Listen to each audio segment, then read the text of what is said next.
ఇప్పుడు నదులను ఆక్రమించిన వాళ్ళని తొలగించినా, చెరువులను తొలగించినా, కుంటలు తొలగించినా, నాళ్ళను తొలగించినా నాకు వచ్చేది ఏం లేదు, భవిష్యత్ తరాలకు ఇస్తున్నా. నేను కూడా వాళ్ళతో చేరితే నాకెక్కువ లాభము. విజన్ డాక్యుమెంట్లో భాగంగా తెలంగాణలో సేమ్ డ్రగ్స్ విషయంలో కూడా ఇవాళ నాకు కొన్ని కేసెస్ నాకు తెలుసు.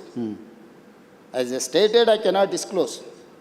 6th class 7th class 8th class పిల్లలు మిస్లీడ్ చేసి గంజాయి ఇటువైపు అటువైపు తీసుకెళ్తుంటే తల్లిదండ్రులు వచ్చి నాకు చెప్తున్నప్పుడు నాకు నిజంగా అసలు అంటే పిచ్చెక్కిపోతుంది ఒకసారి. అసలు దీన్ని ఎరాడికేట్ చేయడానికి ఏం చేయాలన్నంత కోపం ఉంది నాకు. నేను దాన్ని చేస్తే కూడా అది కూడా ఈ దేశానికి మనం ఒక రోల్ మోడల్ డ్రగ్స్ రిలేటెడ్ దీంట్లో నేను కంప్లీట్గా ఒక వ్యవస్థని ఏర్పాటు చేసిన. హైడ్రా అని ఒక వ్యవస్థను ఏర్పాటు చేసిన, ఈగల్ ఫోర్స్ అండ్ డ్రగ్స్ని కంట్రోల్ చేయడానికి ఒక వ్యవస్థను ఏర్పాటు చేసిన, సైబర్ క్రైమ్ని కంట్రోల్ చేయడానికి ఒక ఇన్స్టిట్యూషన్ ఏర్పాటు చేసిన. ఒకప్పుడు పోలీస్ డిపార్ట్మెంట్లో విజిలెన్స్ అండ్ ఎన్ఫోర్స్మెంటో, ఏసీబీఓ, ఆక్టోపసో లేకపోతే గ్రే హ్యాండ్సో ఆ రోజున్న సమస్యల్ని అడ్రస్ చేయడానికి వాళ్ళు చూసారు. ఈరోజు నక్సలైట్ల కోసం గ్రే హ్యాండ్స్ పెట్టారు. ఈరోజు నక్సలైట్లే లేరని అంటుంటే గ్రే హ్యాండ్స్ సంస్థని ఏం చేసుకుంటావు? ఓకే, కొన్ని సంస్థలు ఆ పర్పస్ సర్వ్ అయిన తర్వాత ఆ సంస్థల రిలవెన్స్ అనేది ఇర్రిలవెంట్ అవుద్ది. ఈరోజు ఈ సమాజాన్ని ఇక్కడ ఉన్న వాళ్ళందరూ, ఇక్కడనే చూస్తున్న వాళ్ళందరూ, వాళ్ళకు ఒకరు లేక 2 పిల్లలు జీవితాంతం కష్టపడి వాళ్ళు స్ట్రక్చర్డ్గా పైకి వచ్చిన తర్వాత వాళ్ళ 8th క్లాస్ చదువుకుంటున్న అమ్మాయి స్కూల్కి వెళ్ళి తెలియకుండానే గంజాయి చాక్లెట్లని తర్వాత ఎడిక్ట్ అయిపోయి తర్వాత కుటుంబం రూయిన్ అయిపోతుంటే ఆ తల్లిదండ్రుల బాధ ఎవడన్నా ఆలోచన చేసిండా? డెఫినెట్గా చేయాల్సిందే సార్. విజన్ మరి నేను దాన్ని ఆపితే నన్ను ఎందుకు విలన్గా చూస్తారు? చూసినా సరే ఐ డోంట్ మైండ్. మీకు ఆ క్లారిటీ ఆఫ్ థాట్ ఉన్నప్పుడు ఇంకొకళ్ళ ఏదో అవసరం లేదేమో. డ్రగ్స్ విషయంలో మాత్రం డెఫినెట్గా తెలంగాణ గవర్నమెంట్ చేస్తుంది. నేను ఏది చేసినా వైనార్ నేను నా కోసం ఏం చేయట్లా.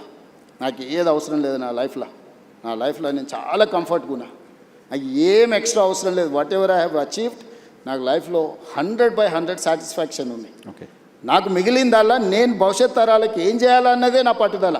ఓకే, 100 ఏళ్ళైనా అరే పలానోడు ఉన్నప్పుడు ఏదన్నా కానీ చేసిండే, 100 సంవత్సరాలైనా డ్రగ్స్ రిలేటెడ్ ఇష్యూ వచ్చిందనుకో, చెరువులు, కుంటలు లేకపోతే నదుల ఆక్రమణ జరిగినప్పుడు పలానోడు ఉండేనే. సర్ ఆర్థర్ కాటన్ గురించి ఎందుకు మాట్లాడుకుంటారు? ధవళేశ్వరం కట్టింది కాబట్టి ఇచ్చంపల్లి దగ్గర కట్టండి అని మనకు ఆ రోజే చెప్పిండా? సర్ ఆర్థర్ కాటన్ చెప్పింది వినకుండా మేము పొడుస్తామని మేడిగడ్డ చేస్తే ఏమైంది? మేడిపండులాగా కుప్పగూలిపోయింది. బుర్రు ఉండాలి కదా మనం చేసేటప్పుడు. సో మనం తెలుసుకోవాలి, మన పెద్దలు చెప్పింది వినాలి. ఈ రెండు లేకుండా మనం సగం జ్ఞానంతో చేస్తే సమస్యలు వస్తాయి. మీరేం చేసిండ్రు?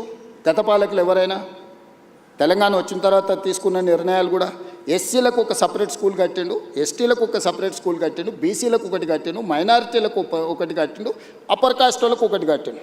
కుల వివక్ష పోవాలి, కుల నిర్మూలన జరగాలని నువ్వే చెప్తున్నావు.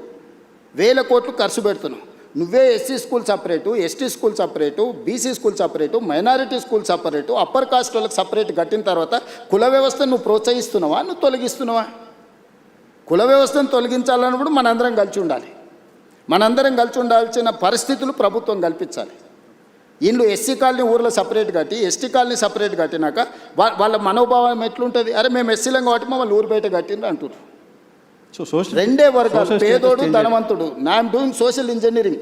ఈరోజు నేను ప్రతి నియోజకవర్గంలో ఇచ్చిన యంగ్ ఇంటిగ్రేటెడ్ స్కూల్లో 500 మంది ఎస్సీలు ఉంటారు, 500 మంది ఎస్టీలు ఉంటారు, 500 మంది బీసీలు ఉంటారు, 500 మంది మైనారిటీలు ఉంటారు, 500 మంది అప్పర్ కాస్ట్ ఉంటారు.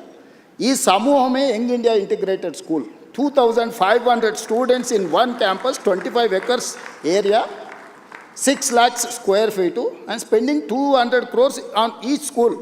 100 స్కూళ్ళ మీద 20,000 కోట్లు ఖర్చు పెట్టి ఈరోజు మీరు మార్కెట్లో చెప్పుకుంటున్న కార్పొరేట్ స్కూల్స్ ఉన్నాయి కదా, నెక్స్ట్ డిసెంబర్ తర్వాత అంటే వచ్చే సంవత్సరం ఈ 27 డిసెంబర్ తర్వాత ఈడున్నోళ్ళని కాదు, ఈ దేశంలో ఉన్న వాళ్ళందరూ నేను కట్టే యంగ్ ఇండియా ఇంటిగ్రేటెడ్ స్కూల్స్కు తీసుకెళ్తా. నర్సరీ టు 12th క్లాస్ వరకు నేను అందించే ఎడ్యుకేషన్. నేను బ్రేక్ఫాస్ట్ ఇవ్వబోతున్నా, లంచ్ ఇవ్వబోతున్నా, ఈవినింగ్ స్నాక్స్ ఇవ్వబోతున్నా. రెసిడెన్షియల్ స్కూల్లో వల్ల ప్రమాదం ఒకటి తెలుసా నర్సింగ్? ఒకప్పుడు ఒక కుటుంబం 5-6 మంది పిల్లలు ఉండేది. 2 పిల్లలు చదువుకోవడానికి పోయినా 2 తల్లిదండ్రుల దగ్గర ఉండేది. ఇప్పుడు 1 లేక 2 పిల్లలు ఉంటే ఆ పిల్లల్ని హాస్టల్లో వేస్తే భార్యాభర్తల మధ్య పొంతన ఉండట్లేదు, పిల్లలకు దూరం ఉంటారు. ఆ మధ్యలో ఒక ఆయన నాకు చెప్పిండు, మేము చిన్నగా ఉన్నప్పుడు మీరు మమ్మల్ని హాస్టల్లో వేసారు, మేము పెద్దగా అయినాక మిమ్మల్ని తీసుకెళ్ళి ఓల్డేజ్ హోమ్లో వేసినామని. ఎక్కడుంది ఒక హ్యుమానిటీ, ఒక హ్యూమన్ కనెక్షన్ ఎక్కడుంది? మానవ సంబంధాలు తెగిపోతున్నాయి, మానవ విలువలు పడిపోతున్నాయి. దీన్ని రిస్టోర్ చేయాల్సిన బాధ్యత పాలకుడిగా నా మీద లేదా? నేను గ్రామాలలో చూసిన భార్యాభర్తలకు పిల్లలు స్ట్రెస్ బస్టర్స్. మన కోపం వచ్చినా బాధ వచ్చినా పిల్లలు కళ్ళ ముందు ఉంటే ఒక ధైర్యం. ఆ పిల్లలే లేరనుకో, ఆ కోపం భార్య మీద చూపిస్తాం, భార్యకు వచ్చిన చికాకు భర్త మీద చూపిస్తాం, చివరికి వాళ్ళిద్దరు విడిపోయే పరిస్థితి ఉంది. సో ఈ మోడల్ స్కూల్లో ఎంత ఉందా? ఇది Definitely-గా భార్య భర్త మధ్య గొడవలు ఆపడం. సీరియస్గా నేను సోషల్ కాన్సిక్వెన్సెస్ చెప్తున్నాను నర్సింగ్. నేను గ్రామం నుంచి వచ్చిన, నాకు తెలుసు నా దగ్గరికి ఎంతమంది. పాలసీ డిజైన్ సో చేసేటప్పుడు ఇప్పుడు బుర్రలేని వాళ్ళకు టెండర్ పిలిచే 200 రూపాయల కాంట్రాక్టే కనిపిస్తుంది, ఎందుకంటే వాళ్ళకు కమిషన్లే కనిపిస్తుంటాయి. అందులో 20,000 కోట్లు పిలిచిందంటే 10% తీసుకున్నా కూడా 2,000 వేసేసినట్టే ఉండాలి. అది దొంగల బుద్ధి. అదే బిల్డింగ్స్ అవసరం ఏంటనేది పాయింట్ చాలా మంది రైజ్ నర్సింగ్ చేస్తారు. ఇప్పుడు సైబర్ క్రైమ్ వాడు ఉండనుకో, వానికి యాక్సెస్ దొరకగానే ఈ ఖాతాలో ఎంత ఉంది, ఎంత కొట్టేయచ్చు అని వాళ్ళు లెక్కలు వేసుకుంటాడు.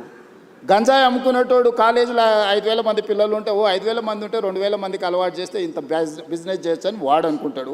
బ్లాక్లో టికెట్లు అమ్ముకునేటోడు సినిమా థియేటర్ దగ్గర ఎక్కువ జనాలు కనిపిస్తే ఒక 100 టికెట్లు బ్లాక్లో అమ్ముకుంటే చేయొచ్చు ఈరోజు మంచి బిజినెస్ అని వాడు అనుకుంటాడు. టెండర్లు ఇచ్చి కమిషన్లు కొట్టేసేటోడు దాని వాల్యూ చేసేసి లెక్క కట్టేసి వాడు కమిషన్లు వెనక్కి లెక్కేస్తాడు. నర్సింగ్ రేవంత్ రెడ్డి దగ్గరకు వచ్చి నీకు ఇది ఇస్తే ఈ పని చేయని అడిగే ధైర్యం ఇంతవరకు ఎవరు చేయలే, ఎవరు లోపలికి కూడా రాలే. ఓకే ఓకే, మీరు ఎడ్యుకేషన్ శాఖను కూడా మీ దగ్గర పెట్టుకోవడం వెనక రీజన్ ఇదేనా? నేను పర్సనల్గా దాన్ని పట్టాలు ఎక్కియాలి అనేది నా. ఇప్పుడు చాలామంది ఏం కోరుకుంటారు, రెవెన్యూ కోరుకుంటారు, ఫినాన్స్ కోరుకుంటారు, డిఫరెంట్ మినిస్టర్స్ కోరుకుంటారు కదా. ముఖ్యమంత్రి ఏ శాఖ అయినా నేను నా వద్ద పెట్టుకోవచ్చు కదా. ఏం పెట్టుకున్నాయి, అర్బన్ ఇన్ఫ్రాస్ట్రక్చర్ చేయాలనుకున్నా మున్సిపాలిటీ పెట్టుకున్నా, స్ట్రక్చర్డ్గా డిజైన్ చేయాలి. ఎడ్యుకేషన్ ఈ సమాజాన్ని పునర్నిర్మించాలనే కోరిక నాకుంది. దీన్ని ఎవరి దగ్గర పెట్టినా కూడా అది నేను అనుకున్న లక్ష్యం దిశగా పోతుందో పోదో అని నా దగ్గర పెట్టుకున్నా. ఈ రెండిట్లల్లా నేను రోజుకు 18 గంటలు రివ్యూలు చేస్తున్నాను. ఆఫీసర్లను అడుగు, చచ్చిపోతున్నారు ఆఫీసర్లు. సార్ మేము అంతకుముందు 3 నెలలకు ఒకసారి అట్లా కనిపిస్తే సార్ చెప్పేది 3 గంటలు వింటే మా పని హ్యాపీగా ఉండే సార్, మేము చెప్పాల్సిన అవసరమే లేదు. ఇప్పుడు నువ్వు పిలుస్తున్నావు అంటే మొత్తం తిరిగేసి చదవాల్సి వస్తుంది సార్ అని.